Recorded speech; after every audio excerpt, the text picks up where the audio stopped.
السلام علیکم، میں ہوں علینا ارشاد۔ آپ دیکھ رہے ہیں ARI ٹیمز۔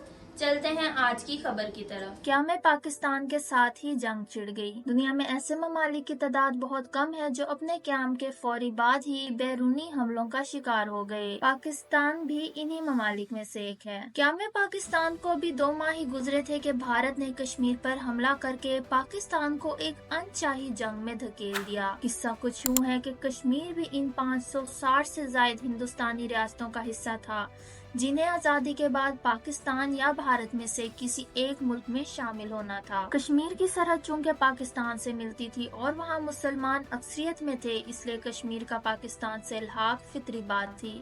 لیکن کشمیر کے مہاراجہ ہری سنگھ نے بھارت سے ساز باز شروع کر کے کشمیر میں پاکستان کی حمایت کرنے والے مسلمانوں کا قتل عام شروع کر دیا۔ کشمیریوں نے راجہ کے ارادے کو بھانپ کر اس کے خلاف بغاوت کر دی۔ پاکستان سے بھی ہزاروں قبائلی اپنے کشمیری بھائیوں کی مدد کے لیے پہنچ گئے۔ کشمیریوں اور قبائلیوں کا مشترکہ لشکر سری نگر پہنچا تو مہاراجہ ہری سنگھ دلی فرار ہو گیا، جہاں اس نے کشمیر کا بھارت سے الحاق کرنے کی دستاویز پر دستخط کر دیے۔ اس واقعے کے بعد بھارت نے جنگی طیاروں سے فوج کشمیر میں اتاری اور سری نگر پر قبضہ کر لیا۔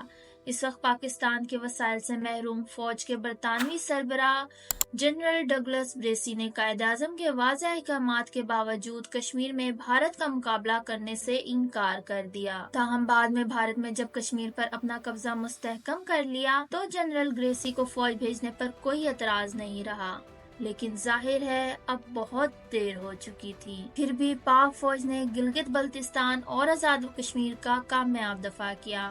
جنگ جاری تھی کہ بھارت اس معاملے کو اقوام متحدہ میں لے گیا۔